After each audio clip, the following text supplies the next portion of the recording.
और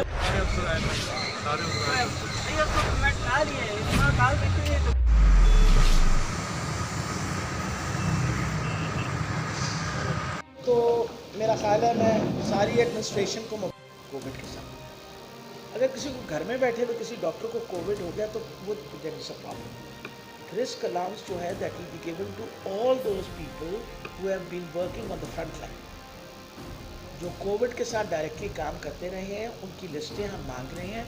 और हुकूमत की कमिटमेंट है एक्स्ट्रा तनख्वाह की, वो हर हाल में उनको एक्स्ट्रा तनख्वाह मिलेगी।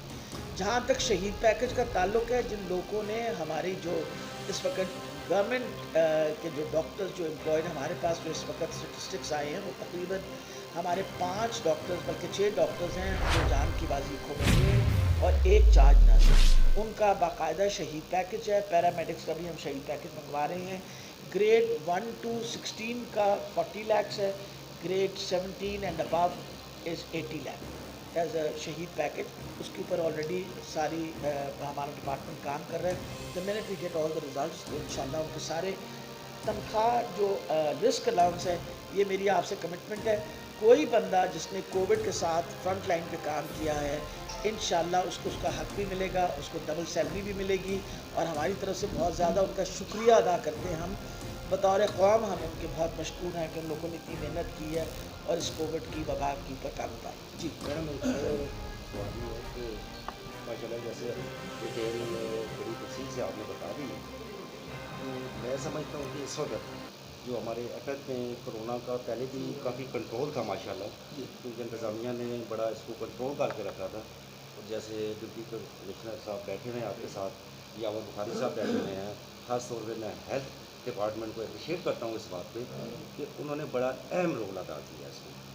तो यही इसी तरह जो अब हेल्थ जो आज आपने एक विज़िट भी की है मदर जो है हॉस्पिटल का, यानी 100 बेड का तो आप कह रही हैं कि अभी जस्ट ये तो हम 1 to 2 टेम्पररी मंथ शुरू कर देंगे शुरू इंशाल्लाह। हो जाएगा, लेकिन इसका जो मुकम्मल है 200 बेड का, ये कब तक तकरीबन कंप्लीट हो देखिए मैं आपको बात बताऊं, बात मैडम असल में अमाउंट ज़रा काइंडली अगर कोई जी PC1 बन गया तो बता जी दीजिए। मैं आपको ये बताने लगी हूँ। बेसिकली को तकरीबन 3 बिलियन के ऊपर है ये, क्योंकि इसके अंदर नर्सिंग कॉलेज 3 to 4 बिलियन में बनता है। 3 से 4 अरब का इसका अमाउंट है। आपको भी पता है कि कोविड की वजह से बहुत बड़ी अमाउंट जो है वो हेल्थ में से निकाल के और कोविड की जंग के लिए इस्तेमाल हुई है। लेकिन इंशाल्लाह प्राइम मिनिस्टर साहब ने हमें कमिटमेंट की हुई है कि जहाँ सेहत की सहूलतें हैं उनको बढ़ाने के लिए वो हमें एक्स्ट्रा ज़रूर देंगे बजट। तो हम इसीलिए काम कर रहे हैं इसके ऊपर कि उनका फोकस वैसे भी मदर एंड चाइल्ड पे आपको पता बहुत ज़्यादा है, और बार बार वो चाहते हैं कि हम माँ और बच्चे के लिए बेहतर सहूलतें पेश। तो वो आप बिल्कुल फ़िक्र ना करें, ये एक दफ़ा PC1 तैयार हो।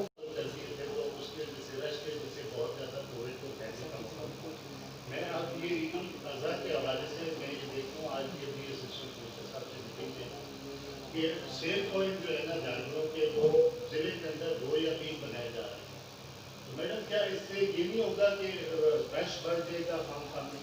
और दूसरा जो मुहर्रम के हवाले से SOPs है, तो उसमें ये मुल्की सूरत हाल को देखते हुए महकमा सेहत अगर हुकूमत को इंतजामिया को डायरेक्शन जाहिर करे कि वो इमाम बारगाहों में या दूसरी जगहों पर जहाँ मजालिस का इस्तेमाल होता है, वहाँ पे रश को बचने के लिए कोई एक्स्ट्रा मेजरमेंट्स लिए जाएँ, कोई बाहर की इजाज़त दी जाए। दूसरी तौर पर मेरा सवाल ईद उल फितर पे जानवरों के सेल पॉइंट के हवाले से है। देखिए जी, मैं आपको देखें दो बड़े इम्पोर्टेंट इशूज़ हैं। सारे साल जो आपके लोग मवेशी पालते हैं, वो सारे साल एक ईद की खातिर अपने मवेशियों को पाल के, और आपको पता है ईद वाले दिन उनकी ईद की बकरा ईद पे उनकी बहुत बड़ी एक सेल होती है जिसमें सारा साल वो पे गुजारा करते हैं।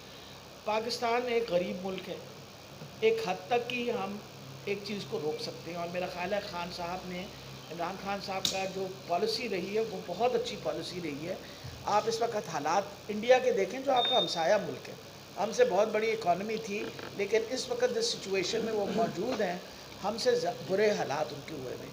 और वो इस वजह से थे कि कुछ ना कुछ आप कारोबार का काम जो है उसको रोको।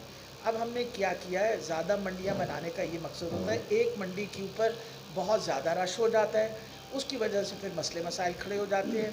2-3 मंडियाँ बनाई हैं, شہروں کے حدود سے باہر بنائی ہیں تاکہ لوگ جو ہیں وہ انفیکٹ نہ ہوں. اور امپورٹنٹ یہ چیز ہے کہ جو حفاظتی تدابیر ہیں وہ تو لوگوں نے خود لینی ہے نا.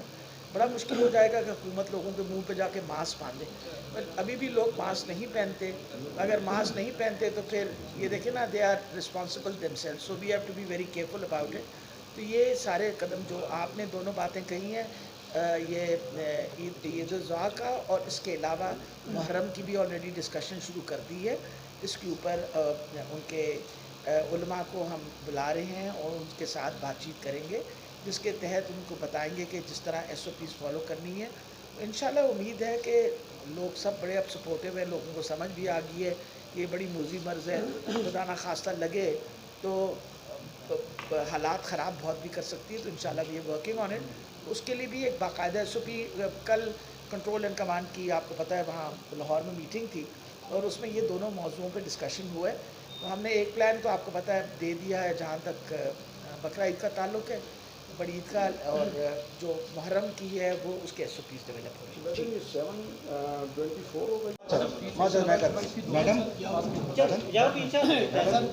ایک ہیلتھ کیئر کے کچھ لوگ ہیں امپلائیز, تقریباً 300 سے 400 امپلائیز ہیں. وہ میڈم کانٹریکٹ ملازمین ہیں, اگر ان کا کوئی فرمائش ہو جائے تو یہ بھی آپ کا بھی کام ہے.